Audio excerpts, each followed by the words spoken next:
Yo, yo, yo, what is up, everybody? My name is Tyler Adolfo. I hope that you are all having an extraordinarily excellent day. It's been about 10 days since I've last posted a video. I was actually out of town visiting some family, so I'm very happy to see that you have all stuck around thus far. I greatly appreciate that because I have a lot more content that will be incoming and on the way, including today. And for today's video, I'll be talking about an interesting topic. I'll be talking about the aftermath of my mania. In many of my videos, I've explored what it was like during mania, and I've talked about my depressive period extensively. But I want to, in this video, narrow in and focus on prominent changes that happened immediately after my manic episode. Significant changes that I felt right away. These were drastic changes that had an immediate impact. So, starting off with the first one, as a result of my manic episode, I ended up losing my education. I had previously been a full time college student. I was an incredibly studious, motivated person, very academically inclined, and my life really revolved around my education and my schooling. And I often referred to my university as my second home because that's truly what it felt like to me. I felt like I was in my atmosphere, I was in my element, I was in my niche. My niche was being a student at UMass Amherst. I am no longer a student at UMass Amherst, and it is because while I was manic, I got into a fight with one of my childhood friends. I know of all the people to get into a fight with, I just so happened to get into a fight with my childhood friends. But that's the thing with mania, is a lot of things happen that don't make sense. A lot of things happen that don't quite add up. And that's exactly what happened in my case. I got into a fight with one of my childhood best friends. The school found out about it. The university was told by police because I was arrested. And as a result, they decided to expel me. And I remember attending the expulsion appeal hearing because I tried to appeal it. And I was still in a dramatically manic state, an incredibly frenzied, irrational state of mind at the time. And so they came back with the same response of keeping my expulsion in place.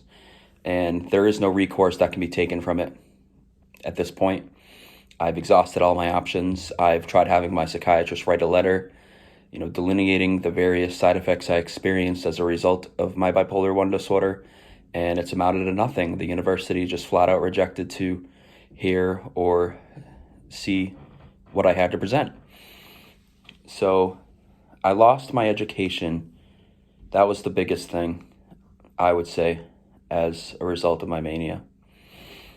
And as a result of losing my education, I, of course, lost a lot of social connection. I was in a college fraternity at the time that I got expelled. And, I had held the position of vice president of my pledge class. I held 2 positions in the chapter as an initiated member, as chapter historian, and social media manager. And before my mania, many people were coming to me and saying that they wanted me on executive committee, which is one of the top 5 eminent positions in the chapter. But that didn't end up coming to fruition because of the manic episode that I experienced. I lashed out at a lot of individuals, including the president of nationals. And that is how I actually got expelled from my frat, is in a social media post on Instagram. I tagged the president. I don't recollect what his name was. But I tagged the president and accused him of being a Nazi. And as a result, Kappa Sigma fraternity expelled me. I can't remember if Kappa Sigma expelled me or my university expelled me first. But they did both end up expelling me. And as a result of being expelled from the fraternity, I kind of lost contact with all the guys there. And I'm not sure that they'd really be inclined to socialize with me to begin with anymore, because while I was manic, I was really lashing out at everybody. I accused them of being Nazis as well. And it's difficult to maintain a friendship with somebody who's saying crazy delusional things. We're all 20-year-old somethings, and you can't expect us to be the most knowledgeable on mental health issues. I certainly wasn't when I was going through this. And so I lost my connection with the fraternity completely. Another big piece of the aftermath of my Manic episode is that I lost my job. When I was in college, living in Amherst, Massachusetts, I was working a steady, almost full-time position at the Amherst Chamber of Commerce, and I was doing that on top of engaging in my studies very diligently. I was a committed, intelligent, motivated student and employee. I remember training very hard for that job and acclimating into it extremely well. And the mania kicked in, and I ended up stopped going to work, stopped communicating with my boss, and of course, no communication was even needed. It was obvious that I had lost my job. I had relinquished the position by not showing up for the position, and so at this point in time, I no longer had an income stream. And after my Manic episode, that remained the case. I did not have an income stream. I did attempt to get part-time work at Papagino's, but that was while I was still manic, and I ended up losing the job for the same exact stated reasons for losing my job at the Chamber of Commerce, and that is the symptoms of mania that I was experiencing, the delusions I was under, and the hallucinations that I was encountering, both combined and made me an unreliable employee. So I lost 2 jobs as a result of my mania, and I no longer had an income stream, and that's an incredibly important thing. You want to accumulate money at a young age so that when you're older, you have money that you can relax and settle on and hopefully live the rest of your life on. There's 2 scenarios for people in life. There's people who inherit a lot of money and are able to enjoy their 20s, but then there's the rest of us who have to work for what we have and work for what we want in life. And unfortunately, right now, I still don't have an income stream. I'm actually on temporary disability. It doesn't pay a whole lot, but I'm grateful for the very little that I do have. I'm certainly used to being in an impecunious financial situation. It's nothing new to me. I'm accustomed to having little to no money. It's what I grew up knowing, but it's not something that I want to continue knowing for the rest of my life. I certainly wish to be in a better circumstance. I hope to return to work someday. But right now, I'm just in a depressive episode that is between moderate and severe. It fluctuates. And I just wouldn't be a reliable employee at this particular moment in time. So I'm stuck dealing with what I got. So I lost my job, and this ties into this. My financial well-being was profoundly jeopardized. I, as a result of losing my education, have no degree, but I still have the student loans that were taken out. And so I have $19,000 in student loan debt that was called in that I had to start making payments on just 6 months after being expelled, because that's the rule. 6 months after your education stops, your loans get called in and you have to start making payments.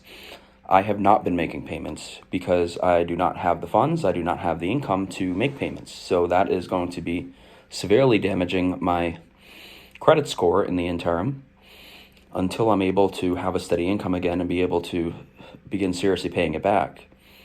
And that likely won't happen until I'm working a full-time position again and have stability and am able to consistently grind and work a schedule. One of the consequences, too, of being released from school and how my financial well-being was jeopardized is I'm unable to get my official transcript with my grades.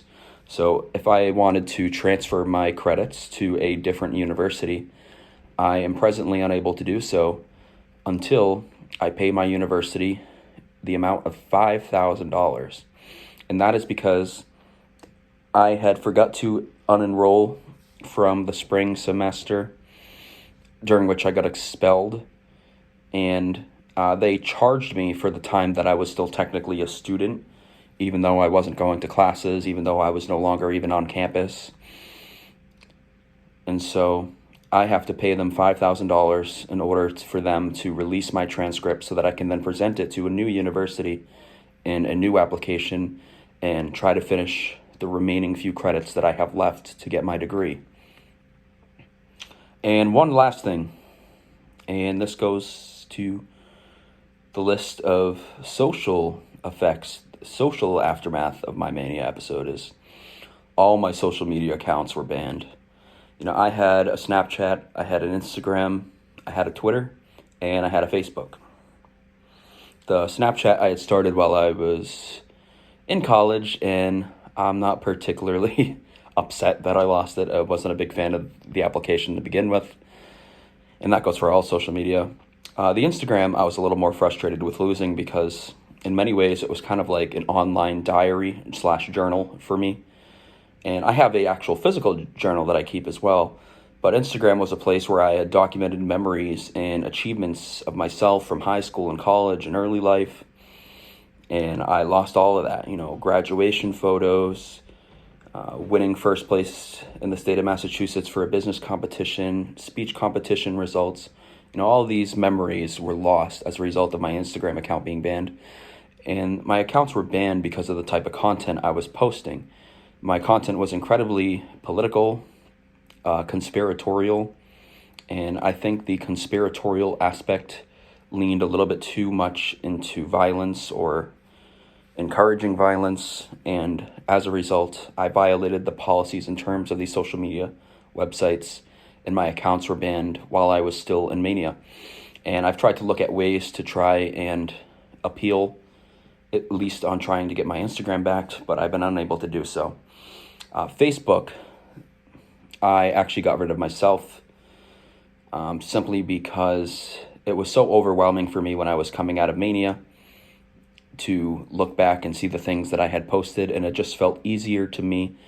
It felt like the best option for alleviating my stressors at the time was to simply delete my Facebook altogether. And I still don't necessarily regret that decision. I've considered possibly going back on Facebook. I'm extremely ambivalent about it. So if you have any suggestions, I'm open ears and certainly willing to hear what you have to say. But that's it for today's video. That was the education, social, and financial aftermath of my manic episode. I'm sure a lot of people could probably relate to many of the things that I experienced. If you have and you're willing to share, put it down in the comments down below. But that's it for today's video. A lot more content will be coming. Mental health videos, reaction videos to stand-up comedy, what would you do? And I'm going to be checking out lecturers like Alan Watts because I've had a few people suggest him in particular. So keep an eye out for the content that will be incoming to the channel. A lot more will be coming. Thank you for sticking around. And I am back on the content grind. So I hope that you all have a wonderful day. Please hit that subscribe button if you're new. Peace out and have a wonderful day, y'all.